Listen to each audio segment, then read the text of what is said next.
What's up, beautiful people? Hey, we guys. are back with our podcast, the What's Up, Beautiful People podcast. We're so glad that you're here watching on YouTube or listening on Spotify or Apple Podcasts, Google Podcasts, wherever you're listening to podcasts. We're so thankful that you're here. If you have not already subscribed, we would love for you to do that. Just going to say that right out the gate. But we missed you guys since last week. We are back with video this time, too. Apparently, we filmed a couple of these guys, and the video didn't capture. So we have been audio only the last couple of weeks, and we're back with video. So and these little handy dandy headphones. Yeah. So we can hear ourselves better. I think that helps with the audio too. So I've been hardcore in the gym because I knew this day was coming where I was going to have to sit and have a video podcast again. I'm just joking.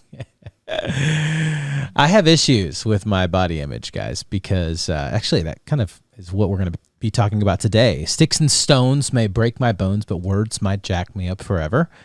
I always heard the phrase, sticks and stones may break my bones, but words may never hurt me, when I was a kid. You ever hear that? yeah, that was definitely a common thing from our childhood, I think. I think everybody thought that. And It's like well-meaning, but actually can be very detrimental for people who are very, very wounded by words that can be super harmful. What's the other one? It was like, I'm rubber and you're glue. Everything you say to me bounces off of me and sticks to you. Oh, Did you ever do that one? No, I didn't hear that one. No.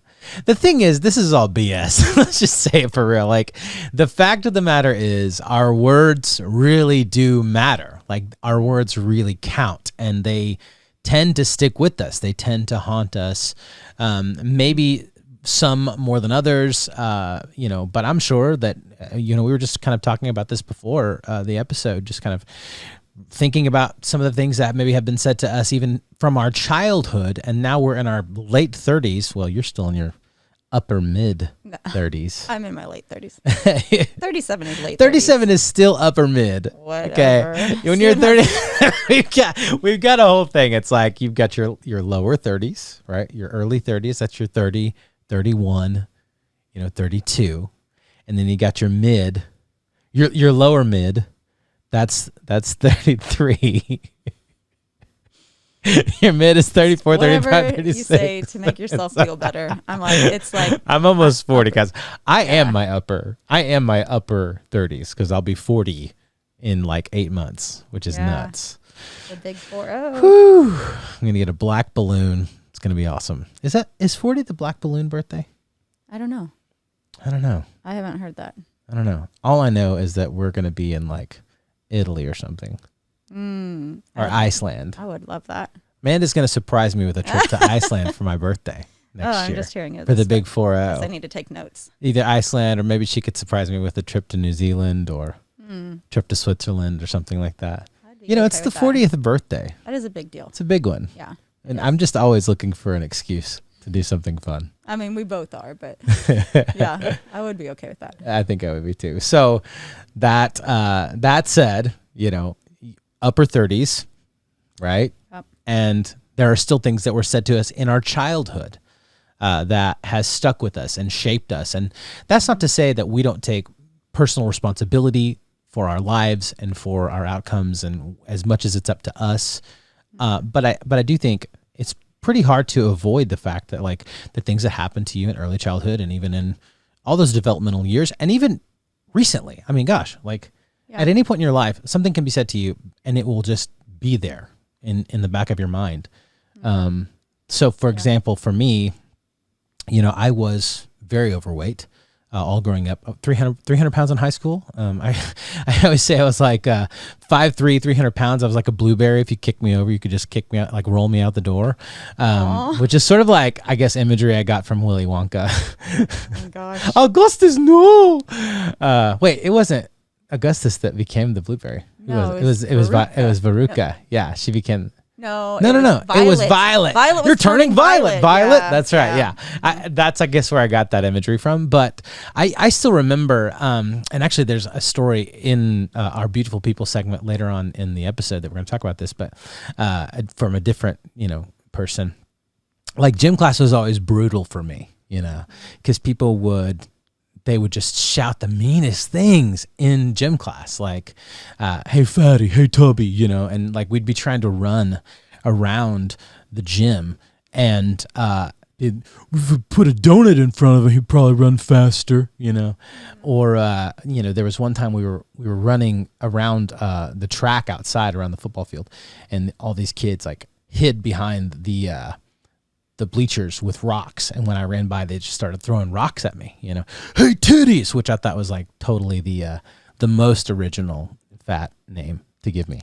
So those were just things like, you know, through middle school and even on into early high school, my sophomore year, even I remember a lot of the football players pushed me into the locker and like poured all their soda all over my head. So like that was like pretty impactful, right? So sticks and stones may break my bones, but words may jack me up forever.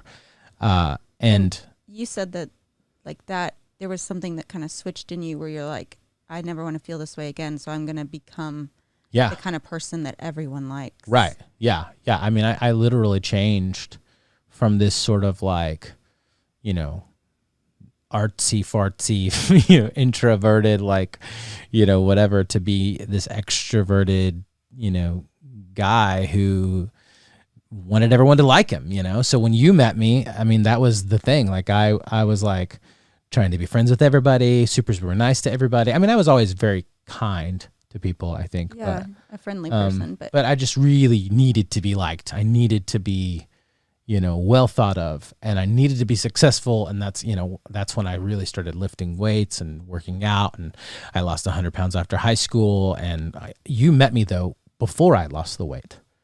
Yeah. And you like your senior year. Yeah. And I was a sophomore. And that one of the first things I noticed about you was that you were friends with everyone and you talked to everyone. And I did think that was really remarkable, because most people they have their group or they kind of stick to themselves. But you were kind of that rare person that like was social with everyone, and everyone knew, everyone liked. But it's really heartbreaking to hear the story behind why you felt so motivated. You know, I think bullying in general is really heartbreaking, and it is so impactful on kids, and it can go various ways. Some kids, they're resolved that, you know, they're going to win people over, and they're going to make friends, and, you know, they're going to be successful, and they're going to, you know, show those kids that they're worth something. And, you know, other kids, like it can be so detrimental, right? I mean, it's detrimental either way, but some kids with bullying, you know, it can just be heartbreaking because some people can't cope with that. Right. You know, and either way, like having to cope with it in any way is obviously devastating. And so it breaks my heart to hear every time you tell those stories. And I know I've heard them a lot because we've been married for 19 years now, but I still like want to just cry when I hear those stories, because it is just heartbreaking that people can be so vicious with their words. So yeah, I think what's hard is that, you know, with bullying, and this isn't really an episode about bullying necessarily. I mean, it is, because I think if you're listening to this and you know, have had those words spoken to you in your life that have stuck with you, have haunted you, have shaped you, have caused you to struggle, like, you need to know that, like, you're worthy, you're wanted, you matter, you are beautiful, you know, and hopefully in that way we can encourage you that, like, you're not the harmful words that were spoken to you. And it may be that you never get the healing that you need from those people, right? Because they may be not around anymore. You may not have access to them. You may have lost touch. I mean, there's a million reasons why you may never get the healing that you need from that, but you can still pursue healing. You can still replace the lies that were spoken to you with the truth of who you are. And you know, we come at this podcast, we're Christians. And so, you know, as Christians, like, one of the most wonderful things that I can tell myself is that I am made in the image of God, and that I am loved by Jesus, that he died on a cross to save me. He purchased me with his blood. He redeemed me, right? He adopted me into his family, called me a son, called Amanda a daughter, filled me with this Holy Spirit, which is, you know, crazy and mysterious and wonderful, gave me eternal hope, gave me an eternal future, a joy, like an inheritance in heaven. Like, this is all stuff that it's who I truly am, that he has given me a better identity than anything that I could ever have gained or lost from my own actions, whether that's ways that I've messed up or that anyone else can impute to me or whatever with the words that they're saying to me. Like, I know what's true and I know what's not true. And sometimes I fall for the lie that's not true. And I believe the lie that's not true, that I am this thing or whatever, rather than who I know I actually am. But I think that's the power of words too, is that like our words, our self-talk, what we're listening to really do shape us. Shape the way we view ourselves, shape the way we view each other, shape the way we view the world around us, shape the way we view God. Like, there's life and death in the words, in our words. And I think it's also important to be really mindful of how words have affected you, because so often that does change the way that you view yourself, the way that you view the world around you, and the way that you view, how you show up in the world. And so it's been really eye-opening, I think, especially in more recent years, just being able to do some of that hard work of like therapy and counseling, just to kind of recognize the ways that even your childhood has affected you. And I think, we can all relate to that and like understand, like we all have different triggers and stress points and things that affect us in ways that we wonder, like, okay, so where did that come from? And a lot of times it can be traced back to your childhood or early adulthood. Yeah. I just think that the things that we've gone through and the way that we've been spoken to shapes us so profoundly. And it takes a lot of intentionality to be able to do that hard work of understanding why you think the way that you think and feel the way that you feel. And that ultimately dictates how you are going to then interact with those around you. Mm-hmm. So you want to be a healthy version of yourself so that you can then be the healthiest version for other people as well. But that can be kind of scary to do that work, to like understand the trauma that you've been through. I think everyone's been through trauma in various ways, and some in like very horrific ways, right? We're parenting kids who have been through really hard things. Some of our kids have. And I think early on in that process, it was, I would say we got a lot of really great training, but it was, I think we were maybe a little naive to the extent that things can affect you long term. Sure. Yeah. And so I think that's been very eye-opening for us as we parent, and also then kind of reflective, eye-opening into how we operate as parents and as spouses and as friends and just in the world, like how much that can affect you. And words are a huge part of that. Yeah, absolutely. And I think part of it is that, so for me, one of my defense mechanisms or coping mechanisms for dealing with the words that were being spoken to me early on was to really get good at the comeback, like get good with my words, so that if you're going to wound me with your words, I'm going to go deeper. You know what I mean? So I remember one time, I talk about this in the book. This is based on a chapter in the book called Sticks and Stones May Break My Bones, but Words Might Jack Me Up Forever. And I'm talking about this one particular instance. I remember this kid, he's a huge football player kid, and we're on the bus, and like I'm, sitting in this seat, and this kid's like, "Get out of my seat, fatty, tubby." And I was like, "Oh, that's really original." Well, you'll tell you what, and this is so cheesy now. I think about it. It's like so cheesy. We're like 90s kids. I was like, I may be fat, but you're ugly. And I can always lose weight, but you're always going to be ugly. What'd you say to me, boy? What'd you say? Like he just, and there's no way I can win this fight with this guy, like literally he was huge. So I had to get under his skin, and we get off the bus. He's like, "Meet me after school, after we get back up, whatever," because we were on a field trip. And I like leave as quick as I can to try to escape him. And I'm just getting water, and he just walks up and beats the heck out of my face while I'm drinking water.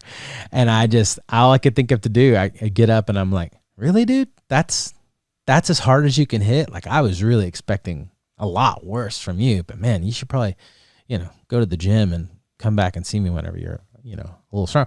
Like, again, super cheesy. Limp away. But I looked in the mirror and my face was so red. It was Friday afternoon. Thank God I had the weekend to heal up, whatever. But those are the things that sort of like, as a defense mechanism, I became extremely sarcastic, extremely passive aggressive, extremely, and maybe some of that's naturally there anyway. But I knew like, I'm not going to be violent, but I'm going to be good with, cutting people down if I'm going to need to. So like, the hard thing is that I said as a kid, like, I'm never going to bully people. I'm never going to hurt people with, I'm never going to talk down to people, whatever. I'm just going to encourage people, And then like, fast forward and I have a whole chapter and then some of like really stupid things that I've said to people and ways that, I think about you and me, and this is maybe the stupidest thing I have ever said to you.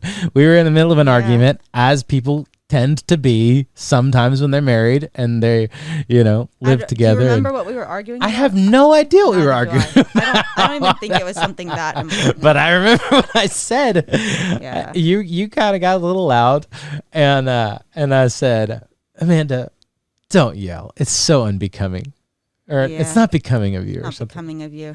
I don't know if I've ever like just seen stars like the way that I did in that moment. I was just like, this man wants to die. Yeah. Like, it was crazy. But like that is for you like a defense mechanism. If you feel like you're being misunderstood or you feel like you're not able to get your point across or whatever, that can be kind of the way that you defend yourself. Yeah. And there's been a lot of work that we've had to do in our marriage because I'd say I'm more of the aggressive one when it comes to speech and you're more of the passive aggressive. Yes. But I will also say for a long time, I had a really hard time opening up. And so I would kind of shut down if I felt like it wasn't okay for me to express my opinion or share something, or if I started to and I felt like it wasn't being received or wasn't being cared about, then I would kind of shut down. Yeah. And I think that caused problems early on in our marriage too, because I know a lot of times Stephen would say, I can't read your mind. I don't know what you're thinking. I need you to be clear with me on this. And so I remember at one point being like, I'm going to just start being so very clear with this man, that doesn't go that well either, because then it's like, you can be real clear, but if you're being really clear, but then they feel threatened and then they're passive aggressive, that's just going to lead to more conflict. Yeah. So it's like, what is the 3 C's of good communication? Calm, clear, and concise. And I think if we could ever get those 3 all together, we usually get 1 or 2 at a time. It would be like money. It would be like gold. Our marriage would be like, literally, people would write books about our marriage. In 100 years, people would be like, that was the greatest marriage of all time. They were calm, clear, and concise. I will say communication. Now let's take a quick break to thank our sponsor for today's episode, Athletic Greens. AG1 has been a lifesaver, guys. We started taking it because who doesn't want to take their health to the next level? So we take it everywhere we go, and it's an easy way to get all our vitamins and minerals in one scoop every morning. We've even gotten some of the kids on it, which is rare for a greens powder, and it tastes pretty good. And we put it in our smoothies or our drinks each morning. Just 1 scoop, guys, and you're absorbing 75 high-quality vitamins, minerals, whole food-sourced ingredients, probiotics, and adaptogens to help start your day right. And it supports better sleep quality and recovery, as well as mental clarity and alertness. To make it easy, Athletic Greens is going to give you a free 1-year supply of immune-supporting vitamin D and 5 free travel packs with your first purchase. All you got to do is visit athleticgreens.com/WUBP. Again, that's athleticgreens.com/WUBP to take ownership over your health and pick up the ultimate daily nutritional insurance. You can't make someone heal, but you can be an agent of reconciliation by giving them words of life that can help them choose healing. I think at most people's core, they don't want to be wallowing in their pain from the hurtful words spoken to them. I know I don't want to.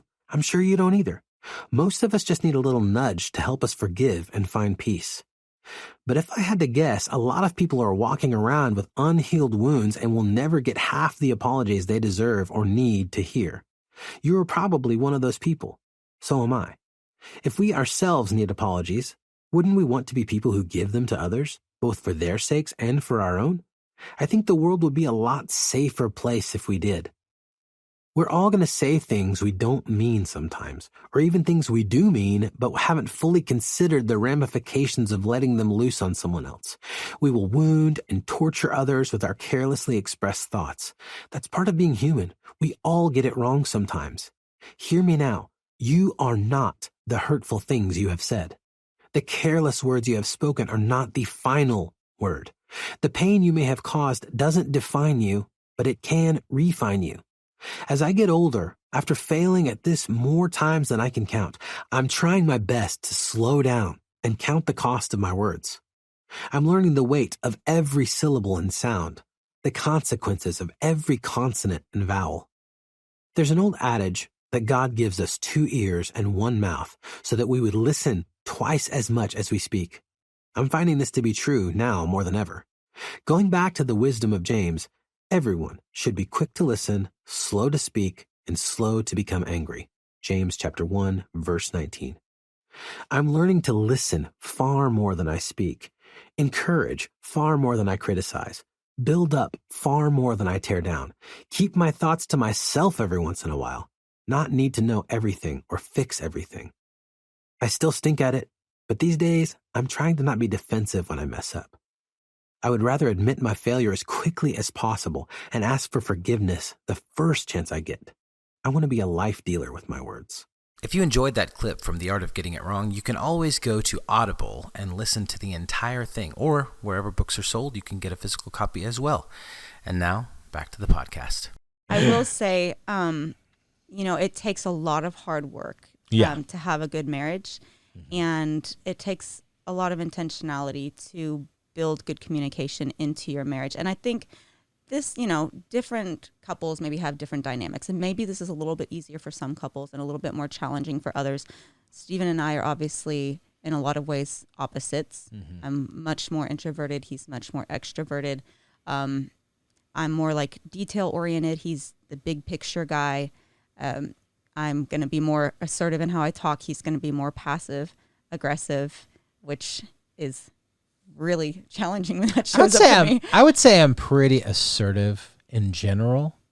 But when I feel attacked, I get more passive aggressive. Yeah. I get defensive. And that comes back to, in a lot of ways, those feelings of needing to be understood, needing to be liked, needing to be not feel like I don't matter, to not feel worthless, to not feel unvalued or unseen or and that's whatever. What's so crazy is like there's so many times where in our marriage we'll be talking about something and you can tell like there's a deeper lying reason behind the way that we react to certain things, something that would in my mind be like, why is this even a thing? Like how are we not on the same page about this? Our therapist calls it the basement. What's in the basement? That's the surface level. What's in the basement that's causing it? Yeah. But it's so true that so oftentimes things from our past inform how we feel about certain things or why we might be extra sensitive about certain things.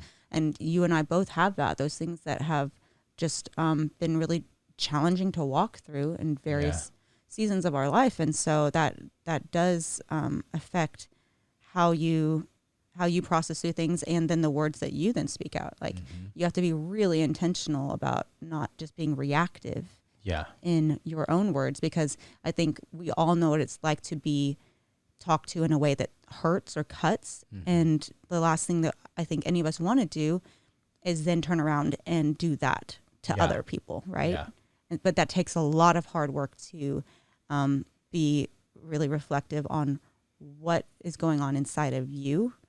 And then making that conscious choice to speak encouragement and life to others, even if you're feeling a little raw, maybe from things from your past. But it's not even necessarily even just from your past. I mean, it could be. I guess everything that's already happened is past, but it could be recent past. I mean, it could be you're feeling raw from something that happened 5 minutes ago. And I think that's fair because we are humans and we're very reactive people, and we're constantly feeding off of one another's quote unquote energy or whatever. And so because of that, and the more, I think the more you know people, the more history you have with people, the the more charged that energy gets, you know? So it can be something that's like relatively small on the outside, but you've got, for us now, 22 years of friendship and intimacy and story and history that supercharges these moments, right? So that we infuse meaning into them that may not be there necessarily. And then it becomes our responsibility to speak words of life into that. And that comes down to parenting as well, right? I mean, we've got 7 kids in varying degrees of ages and, maturity levels and things like that. And part of our job as parents too is to look past our shared history that we have with our kids to that moment, see what's in the basement, see what's on the surface, see what they actually need, and then steward our own words properly to speak life into our kids in those moments, to discipline them, to parent them, to encourage them, to offer wisdom, to do all those things, and do it in a way that is life-giving, right? Because our words can either give life or death. Life and death is in the tongue, right? Yeah. So how do we parent our kids in a way that gives them life, that speaks life over them? Whenever they've messed up, they're not a mess up. Whenever they've failed, they're not a failure. Whenever they've, whatever, like, how do we then steward this amazing privilege and responsibility and honor of being their parents with our words? And I think that's so huge. Yeah. And that's a big point that you make in your book, is that when you do mess up, like, that, first of all, isn't your identity. And also there's always hope to make it right. And some of the stories that people have said to you from that chapter about like being able to go back to a time where either they said something that they know really hurt someone, or something was said to them that really hurt. Like to be able to talk through that and acknowledge that, like, that's not always the case. There are times where maybe there's abuse that's happened, or that kind of thing, where maybe reconciliation is not possible. And I think it's really important to recognize when that is the case. But a lot of times you have the power to be able to go back and make things right with someone. One of the stories that someone shared with you recently about that was really impactful to me. Stephen read this, I think it was an email that they sent about having read that that chapter, and that it reminded them of a time in college that...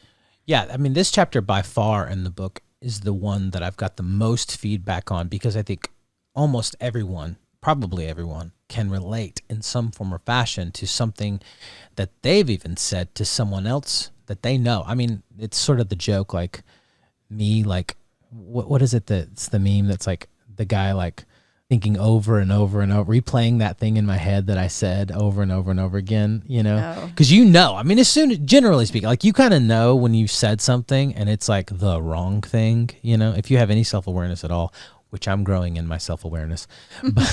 Or if it's awkward. I think that was the meme that I had seen. Or if it's awkward. Like, just know that if I've ever said something awkward to you, I'm going to be thinking about it every night for the next 50 years. Yeah. But like, sometimes in the moment, sometimes it takes a little bit of time. Sometimes someone has to tell you, hey, you said something to me that hurt me. I think the idea is that, like, as far as it's up to you, you can be an agent of healing. You can be an agent that helps them to move on and move with the experience in a way that's helpful, right? So like, I talk about the story of a boss that I had in when we were first married. And man, I just wrote him like a really mad email. I felt like I was just getting taken advantage of, and I mean, we were struggling. And you were doing a lot of work, and really, I mean, this was like your first kind of gig, so it was like not paying very well. You were really paying your dues, which is something that I think most people kind of have to go through. Yeah. And so if you're in that place, just know, like, it's okay to pay your dues. And, you may not be the CEO of a company 2 weeks in, you may not get it's okay to pay your dues and take your time. But for me, I was impatient and idealistic and whatever. And I said some things that I really should not have said to my boss. And he was very patient with me, very kind to me. And it was about 15 years later, I saw him at a grocery store, and that day on the way home, I just felt like I was reminded of what I had sent to him, that email. And so I sent him a text, because we exchanged numbers that day. And I said, dude, I don't even know if you will remember this or not, but I said some things to you like all those years ago that honestly I'm really ashamed of. I'm really embarrassed by, and had no excuse for doing that. And I would ask that you please forgive me. And he said, man, thank you so much for sending this. Like, I had totally forgotten about it. But now that you say, like, I'm remembering just how hurt I was by it, because here I was, my family was struggling. We were trying to, do this, and I was trying to pour into you and teach you what I could and give you an opportunity to, to grow in your craft and all that. And it just felt like it came out of nowhere, and it really hurt me. So this has been a very healing email. Thank you for that. And so, man, that story has resonated with people because, like, they are seeing and kind of taking inventory of maybe the things that they've said in the past that maybe you've kind of given up on, like, well, it's too late to apologize, but they do it. And then they get these responses back from people like, oh my gosh, you have no idea how much it means to me that you would send this email or send this text or send this Facebook message or whatever, because, like, that's been haunting me for years. And it started with this girl named Alyssa sent it, and she said, and then it's been like a steady stream of messages from people doing that over the last couple of months, just saying, yeah, I needed to apologize for this thing, and I did, and I'm so glad that I did. So all that to say, like, it's never too late, right? It's never too late to say I'm sorry. It's never too late as far as it's up to you to try to make things right. And I say that as far as it's up to you, very soberly minded, because, like, you can't force someone to heal. You can't force someone to change. You can't force someone to forgive. You can't force someone. Everyone does that on their own timeline. Right. There are opportunities, or maybe lack of opportunities. There are times where maybe you've been really wounded by someone, and the truth is that they will probably never apologize to you or give you the closure that you feel like you need or deserve. And that's something I really love about Lisa Turkhurst's book on forgiveness, is that it talks about how to find forgiveness and how it's not really dependent on the other person recognizing what they've done to you or what they've said to you or the harm that they've caused. That book was really impactful for me to kind of wrestle through some things. Yeah, if you haven't read it, it's called Forgiving What You Can't Forget by Lisa Turkhurst. She's brilliant. We're actually going to have her on the podcast here pretty quick. Yeah. She's going to talk about her new book, which is Good Boundaries and Goodbyes. I think that's what it's called. Good goodbyes and good boundaries, something like that. It's. I can't wait to read it, because she just has so much wisdom and so much grace, and just talking about going through really challenging things and having things spoken to her that have just been so heartbreaking. And how do you find forgiveness for that? And how do you find healing for yourself, regardless of what anyone else says or does? It's very empowering and very encouraging. So there are times where maybe you don't get that closure that you deserve, but that doesn't mean that you can't find healing from the words that have been spoken to you. And so I just love that so much. Yeah. I think one of the big emphases here, that just as much as your words can be instruments of pain and heartache and heartbreak and wounding and trauma, that's very real. That's very true. They can also be instruments of life and instruments of hope and instruments of encouragement. And so the choice is really up to us today. And it may be something that you have to choose every single day. You may not be naturally bent to want to be an encourager, right? You may not be a natural, like, words of affirmation person who that's your love language, is to give out words of affirmation or whatever. And that's okay. I think one of the things that I'm trying to do, I'm really not good at it still, but I'm really trying to be an encourager. And I'm really trying, and we're talking about this weekend. It's like, I really just want my first response when someone says something to me to not be defensive, to not be frustrated, to not be annoyed, to not be whatever, but to be like, yeah, and, like, affirm their point of being, like, point of view, perspective, whatever. And it may be that that's a place where we have a discussion or something like that. But, like, I feel like for me, I naturally, for whatever reason, I just get defensive, and I don't want to be that guy, So, like, what I'm praying through even now is, like, how can I become a person? How can I discipline myself? How can I whatever, to every word to come out of my mouth be a word of encouragement, affirmation, as much as possible. And that's a really hard thing sometimes. I think it's a challenge for every person, but I think at the end of the day, it's what we want for ourselves and what we want for others. Yeah. Right. And we see how powerful it is. I think we can all remember like times where someone said something to us that was just incredibly encouraging. Yeah. Whether it was a compliment or they see something in you that maybe you are nervous about or insecure about, and then they say something like, you're really good at that, or I love how you're able to do that, or they notice something and they say it, they speak it out, and it can stick with you, just like those hurtful words can stick with you for years. Those words as well of encouragement can stick with you for years, and they can give you encouragement to, or courage to take leaps of faith to follow your dreams and to do things that maybe are on your heart but you're scared to do.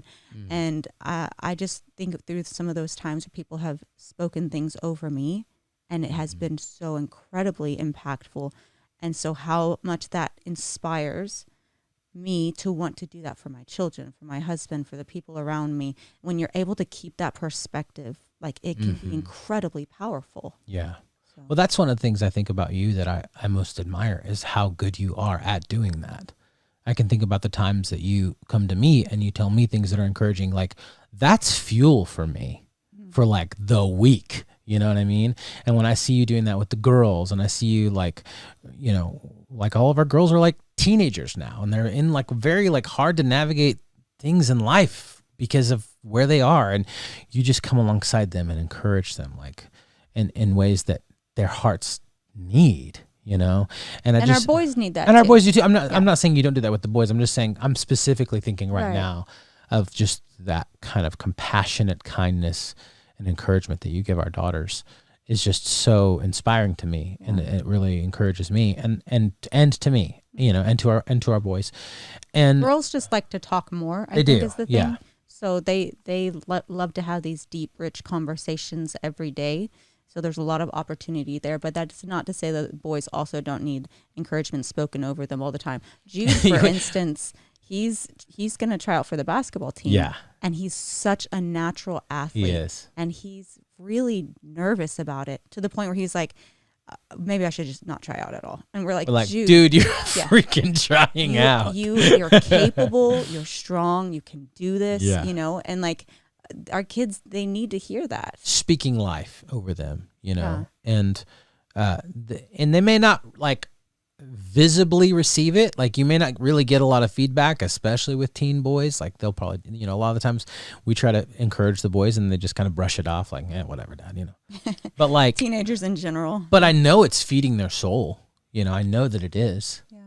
I can think back. I mean, so it's funny because, we do social media for a living, which is wild. I never thought I would be able to say that or would say that or would want to say that, whatever. I don't know. But it's what we do. It's our reality. And so like, you can get hundreds and hundreds and hundreds of comments that are all like super encouraging. And it's just the one negative comment that you fixate on. Like it's so frustrating. You know what I mean? Yeah. But I think as much as that, there can be that one comment that, sticks with you. And we're going to get into our beautiful people segment here in a second. But I think about, back to gym class, there are all these horrific experiences for me in gym class. And there was one time, this kid, JD, I don't remember any other kid's name from gym class. Well, I remember one other kid's name from gym class, the instigator of all the yeah. But there was this one kid, JD. He was an older kid. He was popular, really athletic. And I had never been picked first. I was always picked last. Like literally, they would say my name and everybody would groan like, oh, we have to have him on our team. But there was this one day that JD was like, Miller, like they were picking teams, and I was the first one, and I didn't even catch it because I'm like just hanging out on the back wall, like waiting, and he's like, Miller, I want you on my team, man. We're playing like indoor soccer. He's like, you look like you kick that ball really hard. Let's go get this thing, And I was just like, I'm going to literally cry. Hey, there's something about being picked, and there's something about being told that you matter, and being told, not just like, like he told me, like, you look like you could kick pretty hard. Let's go. We've got this. I choose you. You're first picked. And those encouraging words that were spoken in, I think, 7th grade. I think that was 7th grade. So like 75 years ago. 75. We do feel it still old. Sticks with me, you know. When my dad tells me he's proud of me, it still sticks with me. Yeah. You know, whenever you tell me that I've made a delicious dinner, you know, it still sticks with me. When you tell me I'm a good dad, when you tell me I'm a good driver, which I don't know if it's ever happened. The driving is a little but like, attention. You know, those things really do stick to you, and like in the best way possible, bring healing to those places that are jacked up, right? And I think you would have those same kind of stories. Words of affirmation are really powerful for me, and it's almost like I crave that, you know. And I think a lot of people do, especially if you maybe lacked that earlier in your life, or had seasons maybe where you didn't feel that. It is something that I think can just be extremely healing, more so than the person that's giving it probably knows. So I think a couple things we can you know, maybe challenge you with today on the podcast, or not like a preachy podcast, but I do want to always give it like a practical street level thing that you can kind of work on in this way. I think number one, who do you have around you that is speaking life to you? Who do you have that you can look up to and say, I want to be like that? Who are you surrounding yourself with? Who are you being influenced by? Who are you listening to? If everybody around you is talking to you like you don't matter, like you don't belong, like you are worthless or whatever, probably time to get a new friend group. Okay. As well, you know, if other people talk to you the way you talk to yourself, like. Yeah, self-talk. You know what I mean? It's a big deal. Like I do struggle with this a lot. Like I have a lot of kind of negative self-talk that I have to like rein in a lot and like kick those lies out of my life and replace them with the truth. And that's why I'm so passionate about this. But like the words you speak to yourself have a lot of power and a lot of weight in your life to move you the direction that you should go, can go, have the power to go, all of that, or not. Or paralyze you with anxiety, fear, frustration, anger, bitterness. So what's your self-talk? How are you talking to yourself? How are you talking to others? Is there a way that maybe you can say, hey, I need you to hold me accountable to somebody? Is there someone in your life that you can say, hey, I see the way that you are a life dealer with your words. Like you just give out life like it's candy at a parade, you know, with your words. I want to be like that. Can you hold me accountable, you know, to do that? If you hear me say something that, you know, can you help me with this? Maybe it's your spouse, maybe it's a kid, maybe it's a neighbor, maybe it's a coworker, maybe it's a pastor or a, you know, community group leader or just a friend, you know. But who are you surrounding yourself with? Who are you learning from in this way? And how are you talking to yourself? And I think those are some questions that you can ask yourself. And then ask other people too. Hey, am I a life dealer with my words or a death dealer with my words? And then be willing to listen to them whenever they tell you. Because it may not be an answer you like. They might not deal back life with their answer. But I think in the end, like we're trying to become better versions of ourselves. And we're trying to heal the world. Oh my gosh. Make it better. And we're starting with the man in the mirror, asking him to change his ways, you know? That's 2 Michael Jackson songs in a row. Wow. Yeah. Anyway, do you have anything you would add to that, babe? I mean, I feel like you're so good at this. I'm like, no, I think that's incredibly true and good. I mean, I really don't have anything else to add. I'm really receiving that life dealing you just gave me. I was just like right there with you, just like yes. So I love it. Well, guys, we're going to talk about somebody who did. This is our Beautiful People segment, which, by the way, if you haven't gone back to last week's episode for the Beautiful People segment, we did a video chat with a girl named Haley Arsenault, who was just phenomenal. And you should go back and watch her story because it was amazing. But this week's Beautiful People segment, is about a boy in gym class. So that's where we keep coming back to this gym class thing. It's a video going viral. A middle school aged boy was struggling in gym class to jump onto a workout plate only a few inches off the ground. And he wasn't very athletic, so you could tell he was struggling in gym class with a few basic movements. And a few weeks later, with the encouragement of his classmates, he was able to jump onto a 12-inch box.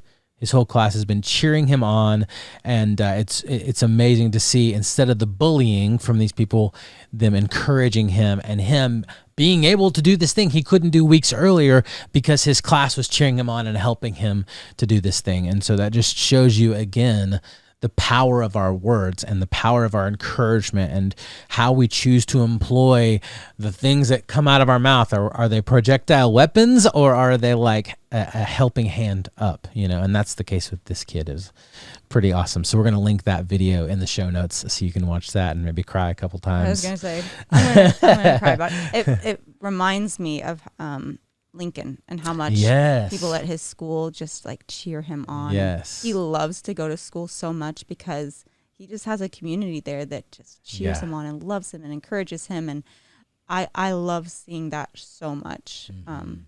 And so, it's awesome. And he's such a cheerleader for everybody else too. Yeah, he is. He's always like, and like hugging everybody. And, I think we could learn a lot from him. So anyway, that's it for today's episode, guys. But we love you so much. Cannot wait to see you next time. If you have not already subscribed, I'm going to say it again. I said it at the beginning. This is a nice little sandwich. Bookend. We got all the stuff in the middle. Make sure you subscribe. Family Made on YouTube. What's Up, Beautiful People on Apple Podcasts, Google Podcasts, Spotify Podcasts, wherever you listen to podcasts. We'd love for you to do that. Leave a review if it's a good one. Don't leave a review if it's a Think about the message we've been saying today. Think about the children. I don't know where that came from. Oh my gosh. Anyway, we love you guys. We'll see you next week. Bye, guys.